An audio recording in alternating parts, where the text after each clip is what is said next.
All right, ladies and gentlemen, boys and girls, children of all ages, welcome to another episode of Off the Wall. It's your boy, Dazzle167, bringing you the heat once again. And today, we have a very special guest. She's a top 500 player, Bastion extraordinaire, the one and only Kolorblind. How you doing? It's the bomb, dude. Look at me. I got Bastion on my fucking shelf, or on my heckin' shelf over there. Right? Yeah, I love Bastion. What's up?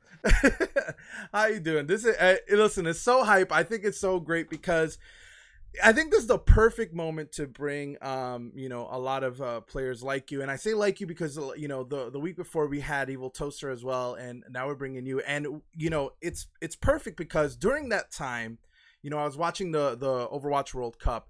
And even the casters were all talking about how a lot of these off-meta heroes that were off-meta for a long time are now suddenly in the limelight. And how, USA won the Overwatch World Cup, and they did it with a lot of Bastion against South Korea, and they did, and they even mentioned Evil Toaster, and then they were like, yeah, this, and I remember. It crossed my mind. I was like, man, I remember like months ago, I remember you, Rami, Evil Toaster, Steve and like all these players who would, group together when you were allowed to do that in Grandmasters. And you used to do that and run the strategy that basically is meta now, right? Yeah, we called it the boss comp. It was pretty cool. Right. So I think it's so awesome to have you on the show, and I want to get your thoughts on a lot of stuff. But before we do that, we always usually have like the beginning of the show talk about your origin story, because I always think that's really particular, especially about how people eventually become the gamers that they are. So let's go all the way to the beginning and talk about your origins as far as like who, like what games you started playing and what eventually led you to Overwatch. Okay. So it all started with some Valentine's Day sex. Okay. And then 9 months later, we skip all that. 9 months later, I was born. Right. And then when I finally got old enough to play video games, I mostly just played Sonic in my basement. But when it came to like first-person shooters and shit, I started with Team Fortress 2. And I played Team Fortress 2 competitively for, I think, Sorry, my dog is yelling. I played TF2 competitively for like 7 years. I played it since launch, but I started playing competitively when I was about 15. And then that was kind of my main game for the longest time until Overwatch was announced. And then when Right. I saw the Overwatch announcement, I was like, yo, this looks cool. Like there's a robot with a big gun on his back. That looks kind of cool. It looks like because like at the time TF2 wasn't exactly getting like updated very Right. often. It didn't have good in-game competitive support. You had to do everything through like third-party like tournaments and Right. stuff, which was still cool, but I kind of wanted something like that I could play, that I could just like boot up and play. I didn't want to have to like join a team and then like wait for the scrims and stuff. I don't know. So Overwatch seemed like it just seemed like the next big step. All my friends were gonna be playing it. I was like, yo, this looks cool. Like it looks like TF2. Maybe I'll be really good at this. So I started putting all my time into Overwatch. That's when I kind of dropped TF2, and that was that I tried to get into the closed beta, but all of my brothers did, and I didn't, so I just had to watch them play. And I remember watching my older brother. I would sit behind him on his computer when I was like, what was that? 2016? I must have been like 15 or 16. I was sitting behind and watching him play Bastion, and this was when Bastion had like the Had shield and the stuff. And shield, yeah. Oh yeah, man. he would just like sit in corners and mow down everything, and I was like, wow, that looks fun. I want to do that. You can't do that. You can't do that in TF2. Right. So I couldn't get in the closed beta. Open beta came around. I played. I remember my first game ever was Kings Row defense, and I picked Bastion, and I walked, and I immediately fell off the edge on accident and died. And then I respawned, and I went out there, and I sucked so much. I was the worst player. My brothers got so sick of me playing Bastion. They got mad at me for playing Bastion on offense. So I had to like learn how to play other heroes. I remember I ended up playing Mercy a lot and pocketing my brother who played Pharah. So that was a phase. But anyway, when the game finally came out, I tried to get into it competitively. Season 1, I didn't exactly play much. I mostly just played quick play. I played a lot of Bastion, but I also started playing a lot of Zarya. And then season 2 came around, and that's when I started playing comp. And I remember I placed Diamond, and I got up to Masters, and I primarily played Zarya because this was before Roki was a thing. Right. Because I was too scared to play Bastion in comp because people always told me you can't play Bastion anywhere except for like offensive payload, and if you play Bastion, you have to have a Reinhardt and a Mercy Right. pocketing because The that was protect the before you had to president. reset. Yeah, protect the Yeah. president. So I was like, well, crap, Bastion's my favorite hero, but I can only play him in this one minor situation, and if I get knocked off the card, I have to switch off. That's so lame. So Right. I learned Zarya and Reaper, but about let's see. So season 2 went okay. I got to high masters like 3700 I think with Zarya. And then season 3 came around, and about halfway through season 3 is when two things happened. It's when I decided fuck it, I want to play Bastion. And so I made an account called Color Bastion where that was like my first one trick account. And this was when one tricking was kind of like a new thing. Right. Like obviously I wasn't one of the first, but like it was kind of when it was just starting out. So I was just like, what if I just played nothing but Bastion, because I wanted to prove to people that Bastion can be good in more situations than just offensive payload. Because I played him sometimes. I mean, like in quick play, but like I felt like I was doing pretty good in quick play. So I was like, Right. you know what? I wonder how high I can get with Bastion. And so that was also around the time that I decided to start streaming, because I was like, yo, maybe people, I don't really see any Bastion content creators out there. I go to YouTube and look up Bastion gameplay, and most of it's just like quick play or like memes and whatnot. And I'm like, well, nobody really plays Bastion competitively. I remember one time I saw Seagull pick Bastion on stream on defensive Numbani, and I was like, this is an offensive payload. What's he doing? And he wiped the floor with them. He got like a 4K nano tank, and I was like, okay, I want to be just like Seagull when I grow up. That never happened, but anyway. So I started streaming. I was using the crazy purple and green colorblind filter, and a lot of people were like, why does your screen look so weird? Why does it look like puke? And I every time I would have to say, it's because I'm colorblind, guys. This is the colorblind mode. Like, Right. it's because I'm colorblind. And that's around the same time that I decided to start using the name colorblind as well, just because I was like, why is your screen so weird? Oh, it's because I'm Right. colorblind. Can't you read my name? I don't know. Anyway, that was season 3 was a big season because I one trick Bastion. I placed in platinum. I climbed to top 500 on stream with only Bastion in season 3. This is when like dive was the meta. Like, it was like this was either Beyblade or dive. Either way, it was not a very like favorable meta for Bastion. So I was pretty damn proud of myself. And then after that, I kept playing Bastion. I slowly merged back into like playing more Zarya, McCree, Reaper, and like learning other heroes. But I always primarily played Bastion. It wasn't until like the rework came out where like they gave him the Ironclad and the faster transform speed and stuff. That's when I was like, okay, Bastion's good now. People know that Bastion's good now. I don't need to one trick him anymore to like prove a point. I can start learning other stuff, and that's been a a slow and steady process. And now I'm here. Now you're here, and So so that's there's a lot of stuff to disseminate from that because there's so yeah. many different aspects and kind of like eras and which you moved into. I'm gonna start at the very beginning of what you talked to through Team Fortress 2, because I feel like Team Fortress 2 was one of those games that when you saw Overwatch you were like, oh yeah, this is the transition, like it has to be because these two games are so alike. When you played Team Fortress 2, and well, first of all, what character did you like the most on Team Fortress 2? What was that character? The heavy. The heavy. Okay. And that's Ooh, kind of why I went into Bastion, because I asked my brother that makes sense. which hero is going to play the most like heavy, and he said, well, either Diva or Bastion.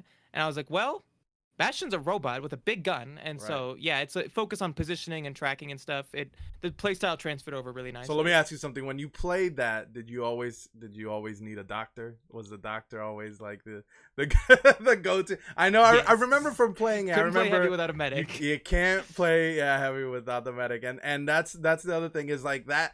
It translates exactly to kind of what it is now. I know now, like even when Actually, you go into yeah. comp, you know, a lot of people are like, oh well, even if Mercy is not in meta, when you play Bastion, it's like, oh well, if you get the blue beam, you kind of Right, yeah. you go off on it. So that's another thing. I want there's a really cool comparison right now between Team Fortress 2 and Overwatch, because at the end of Team Fortress 2, where they weren't doing a lot of like support for tournaments and stuff like that, and people were kind of griping about the game, like, hey guys, this is a great game, but there's not a lot of support for it and stuff like that.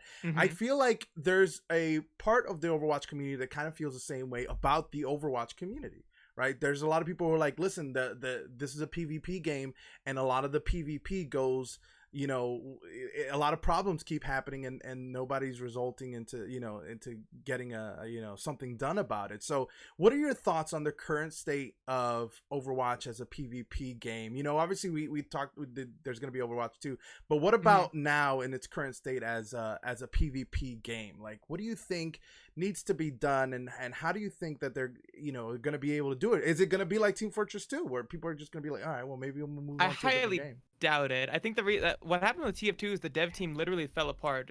Yeah. Like, I've heard that there's only like 2 people working on it. So I think what's happening with Overwatch is, I'm gonna be honest, I'm kind of stupid. Like, I just like playing the game. I don't really know like much about like the pro side or the competitive side, Right. but my guess is that they're trying to listen to everyone and appeal to everyone, and at the same time like balance around both competitive and casual play. Which is why like that's what's resulting in like a lot of odd balance decisions. Right. I think they stopped communicating so much because when they originally started out, they were like, yo, we're planning some cool stuff. Some of it might not happen. We're gonna do this eventually, maybe. Like, we don't even know. We're just letting you guys know what's up. And everyone liked that. Right. But then people started to be like, wait a minute, you guys said you were gonna do this, and that still hasn't happened yet. Or like, you guys said that like this was gonna happen soon. Well, when the heck is soon? And Blizzard was like, well, we don't really know. So my guess Right. is that they stopped communicating so much because they were making people felt like they were making promises that they couldn't keep, even though I don't think Blizzard was making promises. Right. That's my guess. Current state of the game, I mean, yeah, I don't think it's perfect by any means. I still love playing it for sure, but I think that like the metas do get a little bit stale. I feel like I read somewhere that Jeff Kaplan says he thinks all the heroes are currently balanced right now, and I think that's really fucking stupid because I agree. they're not. Like, Right. they're not. Yeah. It's like You can't pick they dive. never will be. Yeah, exactly. Like you said, you can't just pick any hero and do well with it. A lot of people, there's always going to be like, oh, that's a throw hero. Like Winston now, I feel like when you pick Winston, it's like, okay, it's kind of a throw because Winston isn't that great right now. He's not, even with the little buff that they gave him. So, there's always going to be like that, that notion. I want to ask you something, in particular, because you mentioned how they think that things are a certain way and stuff like that. You famously spoke about the colorblind system on Overwatch, and you made several posts about it and videos and stuff like that, and you explained to people why it was damaged and why it wasn't working and all this. and then they made the first one and they were like, yeah, we know it's not good, but we're gonna come back with it. And then they fixed it and they did whatever changes they needed to do. And I've heard you talk about that. Where do you think the state of that is right now? Do you think it's well enough to be like, okay, it's okay, but can we make it like a little bit better? Okay, I have a lot I could say about this. Okay. This is the big topic that I'm really passionate about. I think that right now it's better than most other games for sure, and it's a hell of a lot better than what they started out with. Right. Like Absolutely. the whole filter thing that they do. Way too many games try to do that. Fucking like I like Fortnite did that. I don't know if they still do. The new Plants vs Zombies does that. I see it all over the place, and it's the stupidest, laziest piece of shit way you could do colorblind support.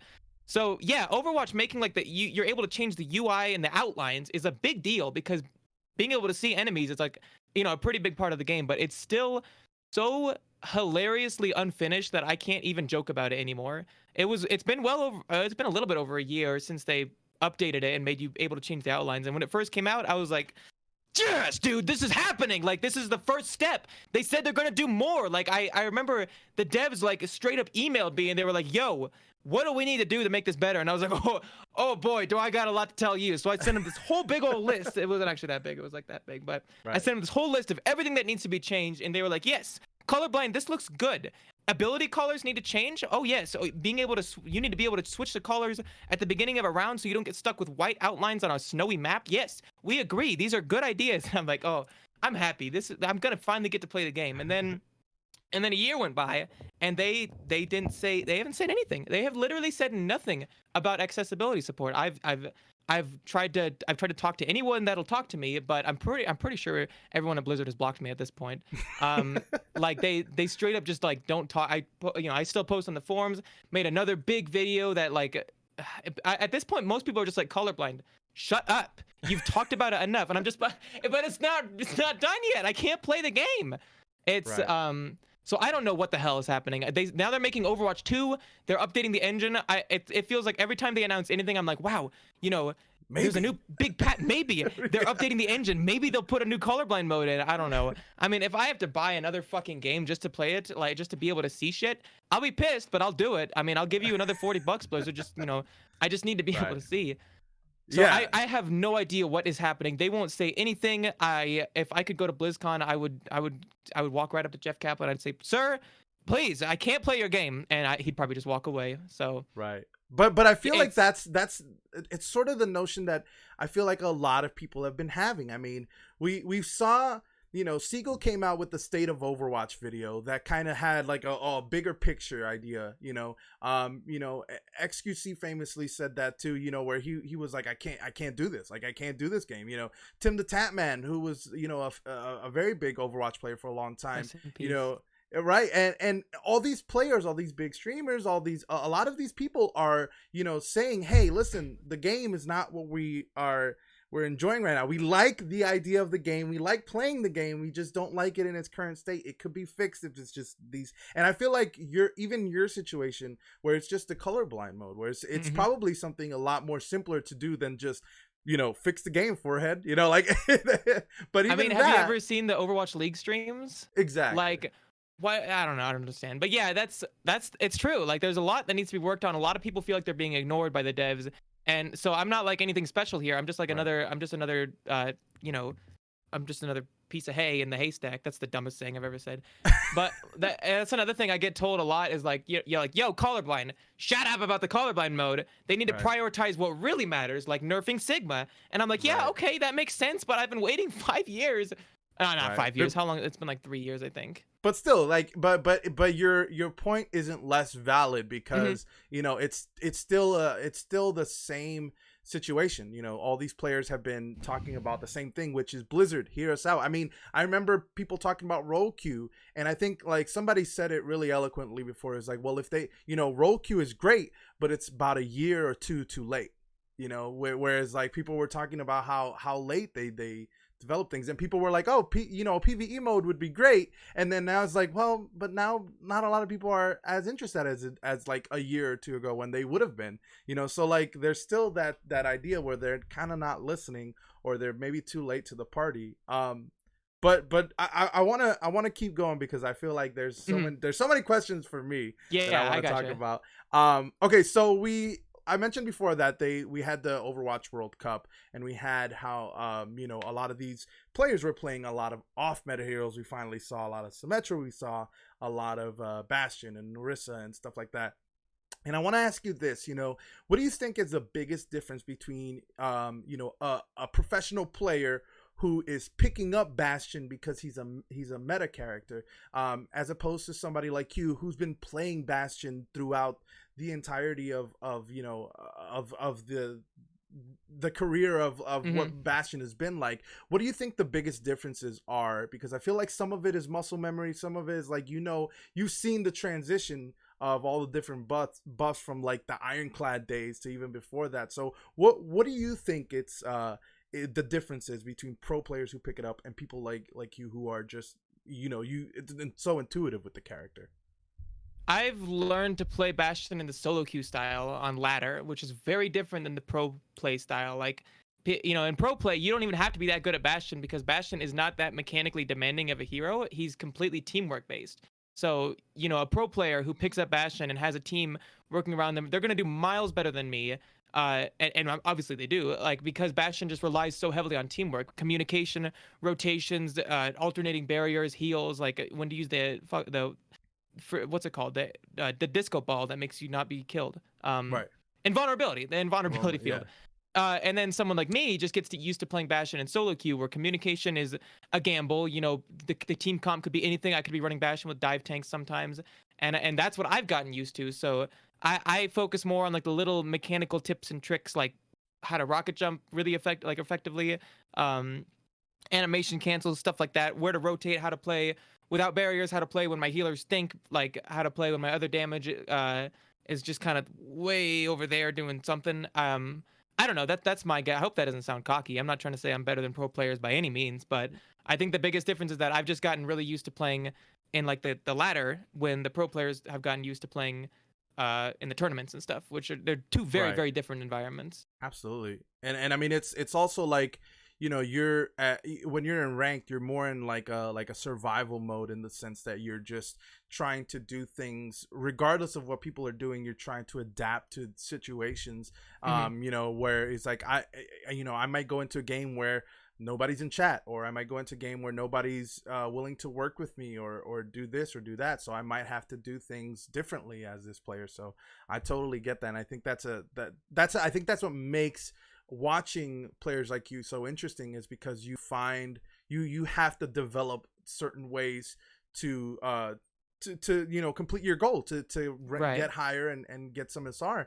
And I think that's what makes a lot of the players like that very interesting. I want to talk to you about being a streamer in particular, because I feel like you mentioned, a lot of people who have been playing Overwatch, Overwatch been around for a little bit, and we've kind of seen people grow up, and I don't think anybody embodies that as much as you. I think you have, we've seen everything, when I saw earlier videos of you playing, and then till now, and there's a definitive growth as a person. And I know you went through a situations where you were like, I don't want to play anymore, and I want to take a break and stuff like that. And as a streamer, how do you take that fatigue seriously? Like, how do you balance that between, like, I want to stream, but I also don't want to like kind of live in this toxic environment where I'm gonna be feeling this way? Where's the balance at as a streamer? I have no idea. That's a hard question. I think like a lot of times I do want to just give up, primarily because like streaming is people can be assholes, people can be jerks in game. I've kind of built my entire identity around playing Overwatch, which I'm okay with. I love Overwatch, but Overwatch can be such a gamble to play for 6 or 7 hours a day. The games could either go great, the games could be bad. You can get endless like nasty people on your team. You can get like people in chat can be really mean. Like you can get raided by these assholes like constantly who just come in and just want to cause trouble or get you Right. banned. Um, you have to constantly deal with people popping into your stream just to say nasty shit or just trying to make you feel like crap, and it can be demoralizing. But what I try to do is just focus on like the positivity, I guess. Like yeah, there's a lot of bum bums out there who say mean things, but there's also a lot of really rad folks, really rad folks. There's a lot of really rad people out there who Right. just want to support you and see you be the best that you can be. uh I'm kind of rambling now. I kind of lost track of what the question was, Well, but well, it's but I completely get it. I see what you're coming from, and I think more so for me it's just trying to see you, because I think as a spectator, when you're looking at streamers, and some of my favorite streamers have this has happened to them, where like I used to watch DSP. We just talked about DSP Stanky. I used to watch him all the time, and then when he stopped streaming Overwatch, I was like, oh, like I love Overwatch, but I understand, but I got so attached to some people that when they stopped doing that, I'm like, I understand. I get it. Like, I want mhm, their well-being to be a priority, and if it means them not playing Overwatch, or even with you, if you're not playing Overwatch because it's going to help you at the end, then yeah, I'm all for it, because hopefully eventually later on the road we'll see you back, and that's what happened. Stanky's playing a little bit of Overwatch recently, and mhm. you obviously came back, and there was a lot of people who that's the same way, and I think it's just that circle that allows people to do that. And I think a lot of it has to do with streamers like you who will just kind of like it has to be like a growth mentally. Do you think that throughout that time, it wasn't that people changed or the game changed, it was that you changed mentally? Was it something within you that was like, okay, this is just a reality and I have to live with it? Or was there something else that allowed you to just, live with the fact that there are always going to be people who are going to be trolls and stuff? Yeah, I just kind of had to accept that, like, yeah, people are gonna be mean. This is just how the world is. Like, I can't let it get to me this much. It was like a lot of it was definitely like my friends helped me out a lot through. Oops, I just broke my keychain. Sorry. It was definitely my friends helping me out a lot, keeping me going. I give up pretty often. Like some days I'll just be like, I can't do it. I'm gonna go work at Walmart. I can't do this anymore. This is too hard. And I people will talk me down like, yo, it's good, dude. Like it was just one person who said that your nose looks a little bit funny. I'm like, no, it's the end of the world, dude. My nose looks funny, but I get over it. It just like you just kind of have to accept that like there are people out there who take pleasure in making other people feel like shit, and those people are going to have crappy lives. And if you let them make you have crappy lives too, then they win. And I don't like letting other people win. Right. That's Yeah. not how you get top I 500. mean, if comp is any indication, right? That's also another thing. But so okay, so we've seen a lot of these niche heroes that were niche at one point, like Bastion, like Orisa, like Hmm. Symmetra, like a lot of these off meta heroes who are now, like we mentioned before, they're at the forefront of the meta, currently. But we've seen a lot of people who played those um kind of switch it up. Like anybody who's been to your streams recently has seen you play on Prism and been playing Ash and stuff like that. Do you think that the era of one tricking, and I say that with air quotes because I feel like Hmm. one tricking is like being exceptional at one hero, but not necessarily only being able to play the one hero. Obviously you can play other stuff, and so can anyone else, but for someone like you and other people who were also considered one tricks, they're branching out and they're doing other things. Do you Hmm. think that has, being the one trick type of person, do you think that has a shelf life, and that's why people are going into different heroes now and trying different things? Like once you learn Bastion in its entirety, you're like, there's not much more I can learn unless there's like massive changes to him. Like what do you think is the difference there? I can't speak for others. For me personally, it was mostly just like one tricking Bastion early on was it was fun. It was a challenge for me. It was something different. It was cool. But after a while, I started to learn like, okay, I'm not a very good teammate. Like I don't really enjoy being on a team with a one trick Winston when like they're running Reaper Bastion. So I'm sure there's plenty of people, and again I know for sure there's plenty of people out there who see me on their Right. team and they're like, oh boy, we got the one trick Bastion. I'm like, I don't want to be known as that anymore. I don't want to be that anymore. I'd rather be referred to as a specialist, like a Bastion specialist, like uh I'd rather, yeah, I would rather it be like, yo, I'm really good at Bastion. He's kind of the bomb, you know, it's like my thing. But I want to be more than comfortable on other hit scan heroes, like specifically, or just like a majority of the damage heroes. That way, you know, if the situation calls for it, I don't have to play Bastion anymore. And then hopefully, so like the reason I did the whole prism thing and starting to learn Ashe is because Ashe is like really cool. First of all, like, oh, have you seen Right. that new skin? Come on.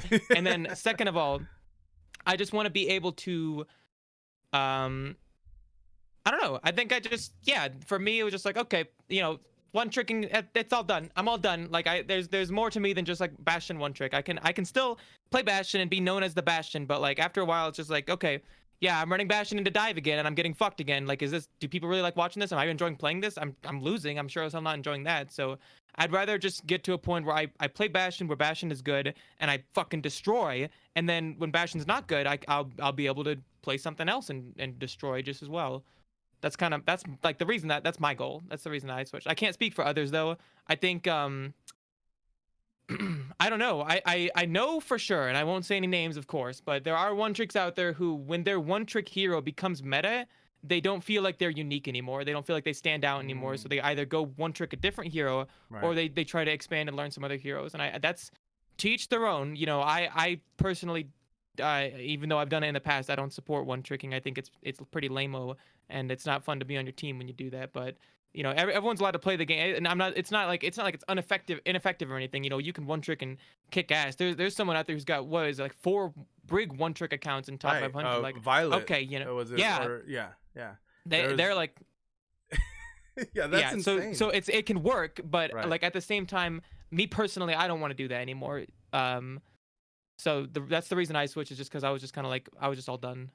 Yeah, and I mean it's not something that, and I don't particularly think that it's new, because I feel like even when you were doing your quote unquote one tricking, you were, you know, I think there was a famous Twitter post about you mentioning that there was a YouTube comment, I forgot, I think it was blame the controller. I'm not exactly sure who it was, but there was that famous comment about how, you know, oh, one tricks are selfish and they're this and that, and you kind of corrected them. You were like, no, we like, and you obviously you were speaking for yourself, but you were like, no, I understand that. Like, I know that that's not what I said. What I, you know, and so what do you think is the most common misconception? You know, because that might be one of them. Is that, what do you think the most common misconceptions about one tricking is for a lot of people? Like, do you think, because I think that's what people think. It's like, oh, this person one tricks. They'll never change. You know. Hmm. I think that everybody has a different meaning of the word one trick, or the term one trick. Everybody thinks it means something else.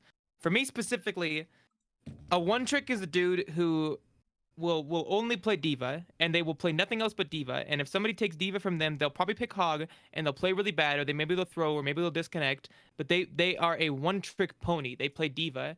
And then you got something like, oh, I main Tracer. I play a ton of Tracer. I mean, if you need me to, I'll play Reaper or Sombra or something. I'll probably do okay, but I really just want to play Tracer. And then you got specialists where it's like, yo, I love Junkrat, dude. I'm so good at Junkrat. Like, Junkrat is the bomb, but like I can play Pharah or, you know, Hanzo just as well.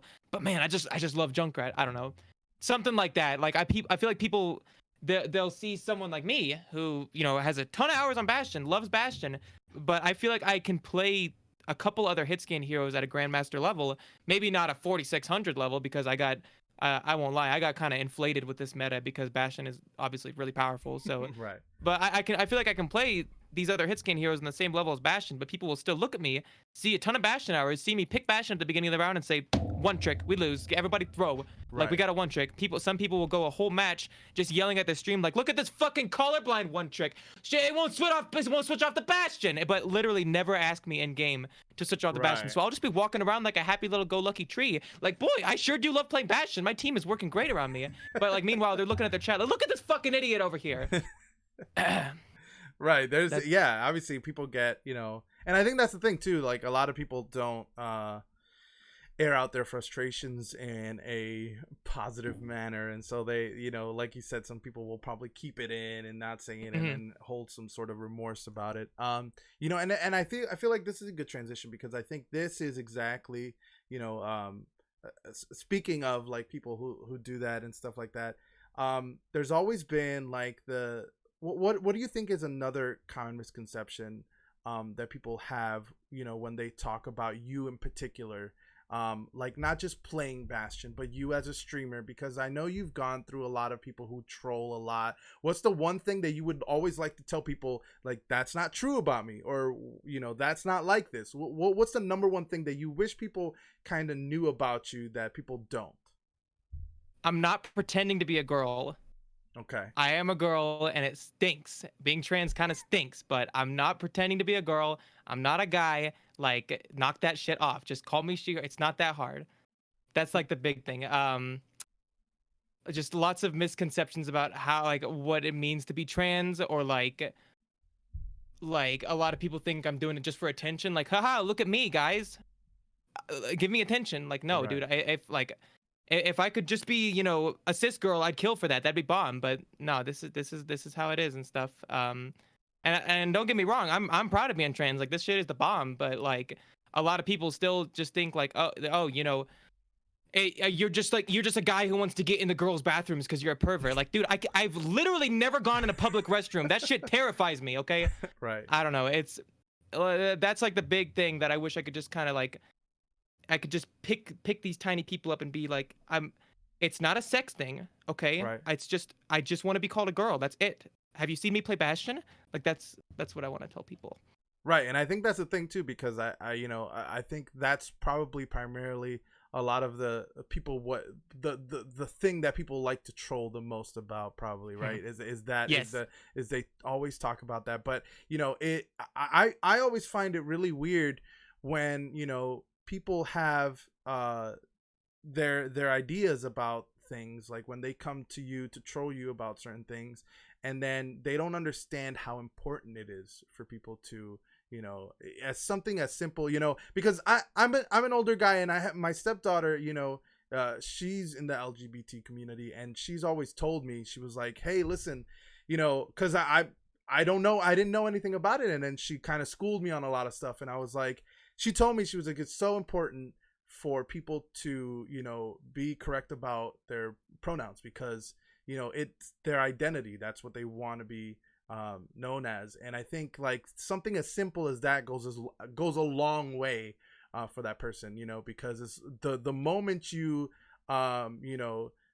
the moment you misgender someone, you take away their identity. That's it, right? So it's so powerful for somebody to be like, no, you want to be known as this, and I will address you as that. And that's such a Mm-hmm. respectful thing, goes such a long way, and I think it's a very powerful statement. And I think that someone like you, who is like very adamant about it, who has always been like, hey, this is me, and I'm not trying to be, because like you said, there's always going to be people who have this idea like, oh, you're just doing it for attention, you're streaming and stuff like that.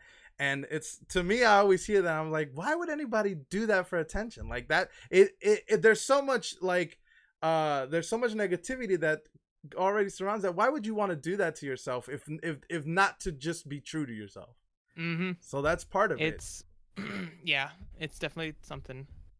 And so I think that's part of it. And I think that when you do that, when you become yourself, because I feel like we've seen you grow throughout your Overwatch career, right? We saw you, everything. When you said that, it was a big post when you came out, and it was like, I think there's the Reddit is still up for it.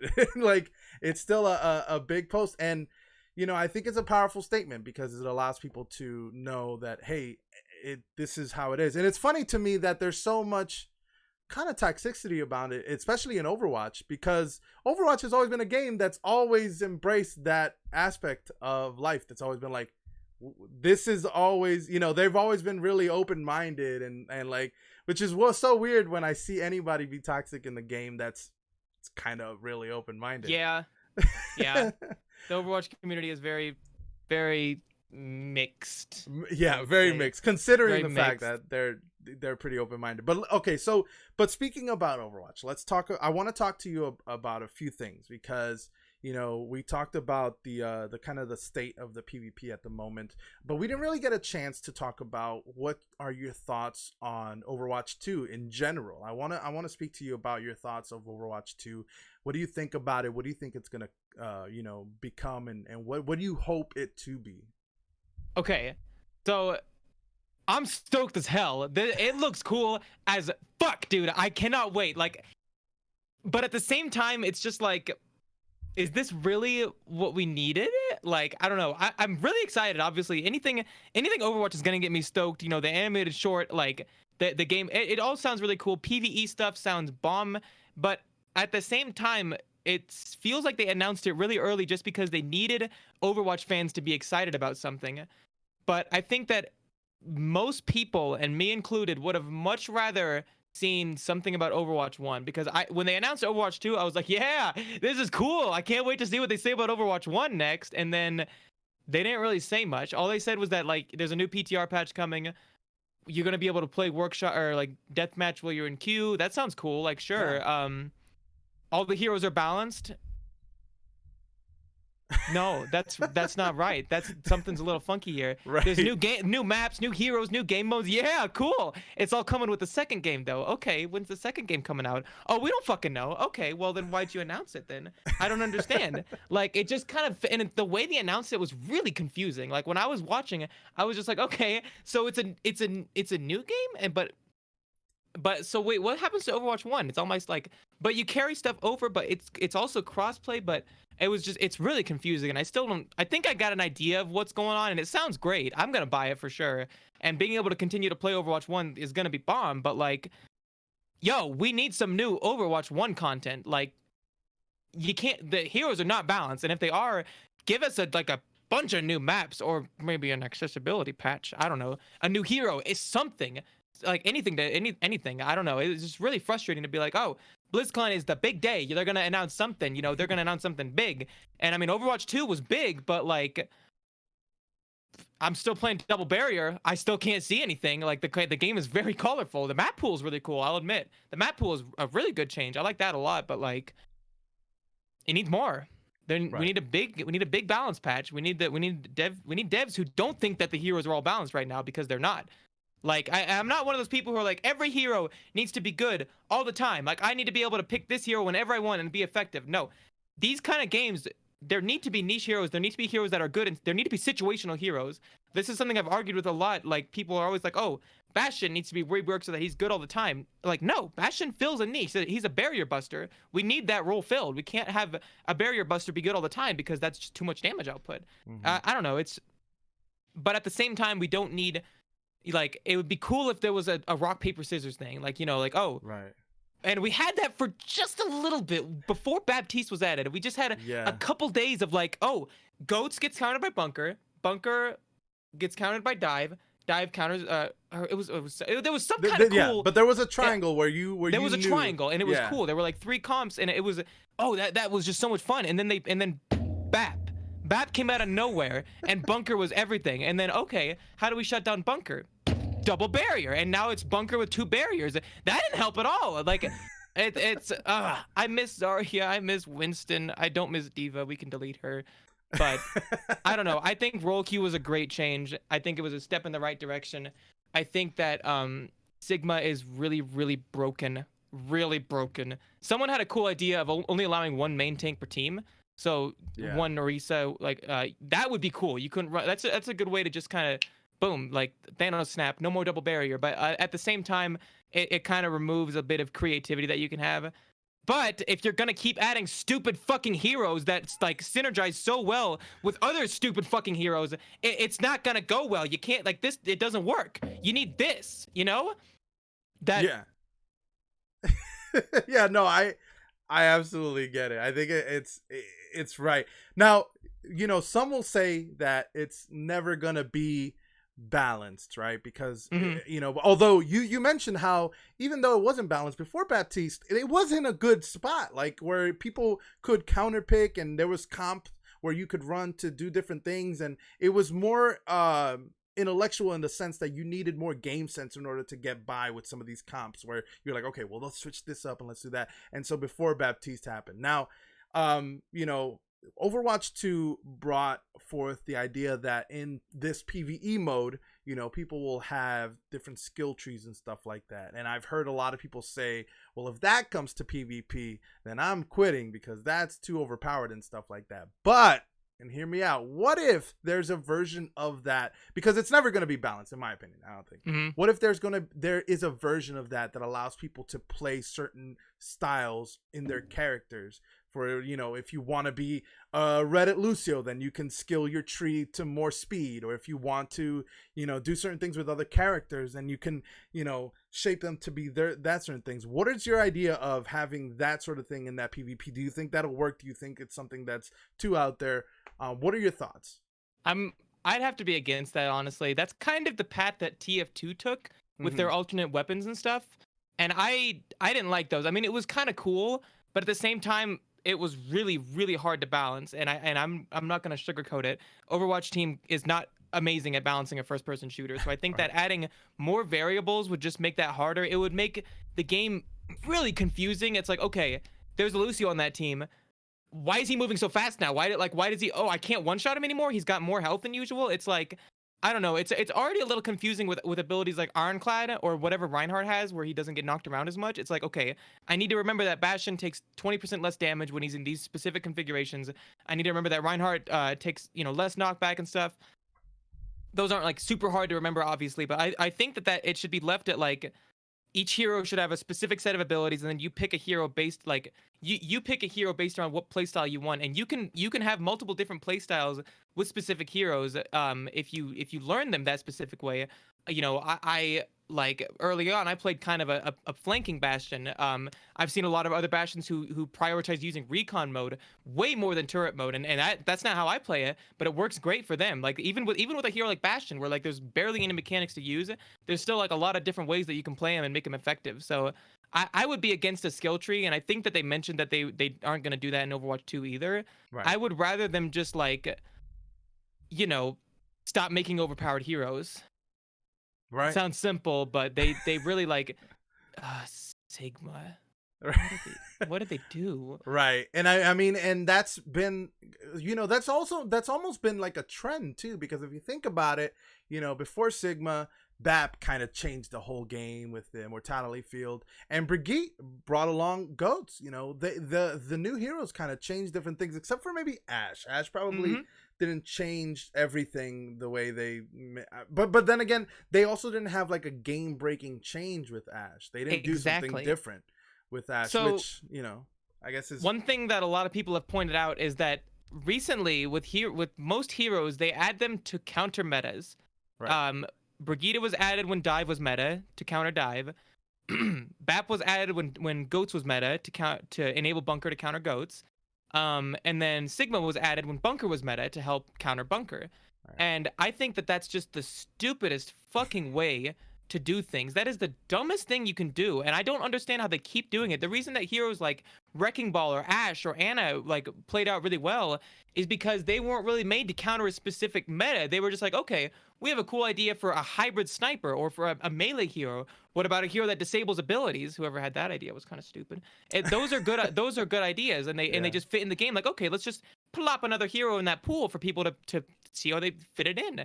With heroes like Brig or BAP or Sigma, it's just like, okay, people are saying that this meta is too good right now. Let's just put a new hero in to shut down that meta hardcore.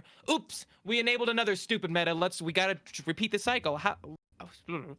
And don't even get me started on the power creep that they've been doing. Like, I think they just need to take a breath, just slow down, just nerf everything really hard, and then go from there. You keep buffing stuff. They keep adding new heroes. They keep buffing things. They keep making people stronger and stronger and stronger. Everybody's got a one-shot ability now. Like, it's just, can we just take a breath? There's a reason Double Barrier is meta right now. It's because all the damage heroes do so much fucking damage. Right. I don't know. And but I think you hit something perfectly there, because, you know, you talked about how some of these new heroes are being made to kind of switch up the meta, but eventually they just become the meta, right? They dictate how the game is going to be played with certain, with that certain ability, and that kind of destroys the ecosystem in the sense that that becomes the only way to play the game. Mm-hmm. So, I think, the way you mentioned how before, where they were like, okay, so instead of introducing a new hero, before we do that, we're just going to nerf goats. And when they did that, it was more like, okay, now these characters aren't as great. So now you could play Winston. You could play other characters. You could play Bunker. You did a bunch of stuff. And as opposed to adding a hero and, making that the meta, they basically toned down. So do you think that's what needs to be done now? Like, obviously everybody probably agrees that Sigma is a little too overpowered, right? So if you tone down Sigma, if you tone down that double shield meta, then maybe other heroes will start shining, because they did try to buff Winston, so they're trying to do something, but I don't think what they're doing is enough.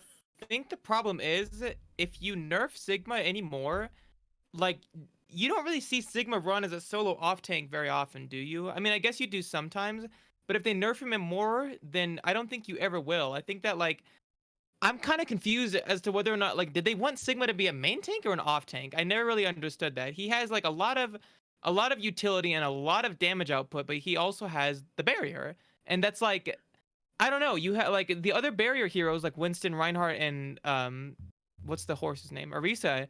They have the barriers, and they have, like, they don't have, I mean, they do have some utility, but they don't really have a lot of damage output is the big thing, except for maybe Orisa, but her gun is like, it's so fucking hard to aim. It's like trying to throw candy corn at someone. But Sigma has, like, ridiculous burst damage, a lot of crowd control ability, a lot of utility, and a pretty sick ass barrier. So I feel like he just does a little bit of everything too well. And so if you nerf him too much, then, like, you wouldn't really see him played very often, except for alongside Orisa. But if you Yeah, see, this is where I don't really know. I guess this is why I'm not really a game developer. It's just like, I still think that the best idea is probably to make it one main tank and one off tank per team. And I know that people are gonna be like, oh, Color, you can't limit the game more because that lowers creativity. But guys, it's nothing but double barrier, okay? There's no creativity right now. If you want to see other tanks played, something's got to change. I don't know. That'd be my idea. And I mean, well, it's not actually my idea. That'd be the idea I would go with. And I think I heard it from Evie. So, but yeah, I don't know. I guess we just have to wait and see what Blizzard does, if anything. Or if they're just going to put all their attention on Overwatch 2, which is hopefully not the case, because that would suck. I mean, like, I hope Overwatch 2 is great, but goddamn, dude, I love this game more than anything. I am so passionate about Overwatch, but it's it's hard. It needs some love. It's hard. It's hard as hell. It's hard as hell for a lot of reasons. It's a hard game to love, because it's almost like you love to hate, almost like you love to hate it sometimes, and then you're like, you hear so many people there that are like, I'm done with this game, and then they play it the next day. Yeah, because they can't really get enough of it. But maybe it's addiction. Who knows? Maybe, who knows? I think it probably is for some people. Exactly. We're gonna be wrapping up the show here soon. I got a final question that I want to talk to you about. It's more like just a talk about characters and stuff like that. But before we get to that, if there's any questions in chat that anybody would like to ask, feel free to ask. The real Kolorblind. Right, exactly. As long as they're appropriate, right? As long as they're appropriate, I'll go ahead and pick and choose. So go ahead and ask that. And before we end the show, I want to talk to you, because speaking of Sigma, you were talking about how, like, you don't know if they're supposed to be like an off tank or a main tank. Mm-hmm. I feel the same way about Hammond in certain ways, because I feel like Hammond's one of those characters that whenever I see a Hammond, I don't know how to play with a Hammond. I'm not like a great player. Like I'm not a top 500 player. I think I'm pretty much a hard stuck masters, right? But but for me, like, whenever I see a Hammond, I'm like, I don't like it because I don't know how to play with it. Mm-hmm. So, and I think that's the thing too, is what do you do about these heroes that there's not like a box to put him in? Because Reinhardt is Reinhardt. He's always going to be a main tank. He's never going to be an off tank. He is what it is, and he's always going to be that way. So how do you do that with characters without, stifling, creativity? Oh, I have no idea, honestly. Like, I think that heroes like Hammond just haven't had the chance to shine because, like, he ever since he's been released, there hasn't really been a meta where like Hammond could fit in. I still think he's like a dive hero. He'd replace either Winston or Diva probably. Right. Probably Winston. I have no idea. I really don't. I mean, I'm not a tank player, but my guess is that Hammond definitely fits into like a divey style, and so like if he ever gets the chance to shine, that's where he's gonna go. But I really don't know. I mean, I've seen him played with all kinds. I've seen him played with Zarya. I've seen him played with Arista, Sigma, Diva. He's just like, and I think that maybe that's what makes him cool. He just fits in so many different holes because he's a ball. Right. Because the ball fits in the hole. I figured it out. Got it. There you go. That's it. We figured it out. We cracked the code. We cracked the code. Exactly. All right. Well, listen, we got a couple of cool questions here. So one of them is, how do you get your hair looking so nice?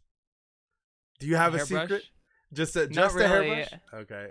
It's just natural. Yeah, I just shower and then I like brush it, and then sometimes I forget to brush it. Today I just I was wearing a hat for a long time, and then I took the hat off, and then like I brushed it in like 3 seconds. So I don't know. It's mostly just natural. Nice. All right. Next question. What's your favorite sushi? Do you have a favorite sushi? I've never eaten sushi. Oh, you've never eaten? Okay. No, there you but go. that's on the bucket list. That's on the bucket list. All right. So another question is, do you see yourself just saying I'm fucking done with Overwatch and completely dropping, or do you always have hope for it? I don't think I'll ever drop the game. If I haven't yet, I don't think I ever will. I've never been this passionate about anything in my life, so I'm gonna be playing Overwatch for a very long time. Another question is, what as a player for you, what do you think is a good time to play Junkrat? What do you think Junkrat is a good time to play in the comp? I like playing him on maps where there's not going to be a lot of high ground for the enemy to take me out on. Like Dorado First Point Defense is one that I like to play him on a lot. Lijon Control Center, those are the maps I usually go to. If I feel like they're going to have a heavy barrier comp, not a lot of like not a lot of like long range snipers and stuff, that's when I'll usually go Junkrat instead of Bastion. Nice. Another good question is here. Do you think a very colorblind player could make it to an owl level, or is it too much of an impairment, for a team? You can do it. It's not going to hold you back that much. It'll be annoying and you'll make some silly mistakes, but you can do it. Nice. Another question is, what's your goals for the nearest future? And that could be, I guess, maybe streaming or, scrimming. I know you've taken part in a few scrims and stuff like that. Mm-hmm. What are your immediate goals for the future? Just I'm mostly focusing on growing my stream right now. When it comes to gameplay, like expanding my hero pool for sure. Like I did with Ashe, and I'm hoping to expand that a little bit more. But the big focus right now, I guess, would be expanding the hero pool and expanding the stream. Right. One last question, and then we'll close this out with this. This is an interesting question. If you had to add a new Bastion ability, what would it be? Shit. Maybe like the how like the robot in Apex can grapple like Widowmaker. Maybe either a rev up mechanic. Right. No mobility. I would do either a rev up mechanic, because right now his spread gets tighter the longer you shoot. I would make it so that maybe when he starts shooting, the fire rate is also slower as well as the spread. And then as you shoot, capping at 2 to 3 seconds, it not only gets tighter, but you shoot faster. And then maybe have it like cap out at a slightly tighter accuracy than it is right now. That way you could buff Bastion's range, but make it so that he can't just deploy and then immediately go crazy on everyone. Another cool idea, these are both ideas that someone else told me. Flash Shutter. Hit E, 0.25 seconds, you get a barrier in your face, and then it goes away. You wouldn't have to run Bastion with double barrier anymore. You could run him solo a little bit better and still be able to counter sleeps and hooks and stuff. That'd be kind of cool, maybe a little bit overpowered, but I would probably do one of those. Nice. Well, listen, thank you so much for all the questions, Colorblind. I appreciate so much you being on the show. I always love talking to players and streamers like you, and I feel like it's a great thing to have. I'm gonna see if we can host somebody from the community, maybe raid somebody. I don't know if you have somebody in mind, but if you do, if not, we'll go ahead and raid somebody. But again, just so that we have everybody knows, tomorrow we're gonna have Kiki Baby on the show. She's a variety streamer. Very, very good player. Very good person to be around. The show is sponsored by Illusion Esports and Console Gaming League. So if you want to check out the show tomorrow, check it out. Kiki Baby's going to be on the show 8 p.m. Eastern Standard Time. Come check that out. That's going to be really good. Kolorblind, thank you so much for being on the show. I really appreciate it. Yeah, it's an honor. I can't wait to just keep watching your stream and keep seeing how you're going to grow and just seeing all the amazing stuff that you're going to be doing in the future. So thank you so much for being on the show. I really appreciate it. And maybe we'll have you again on the show and talk about when Overwatch 2 does finally come out. Yeah, and there's a new Kolorblind mode. Totally. Exactly. Oh, that'd be perfect if they actually do something like that. We'll have you on for that as well. So again, thank you so much for being on the show, guys. Thank you so much. Stay tuned. We're gonna go ahead and rate somebody on the show. So thank you so much. I appreciate it. Later, guys. See ya.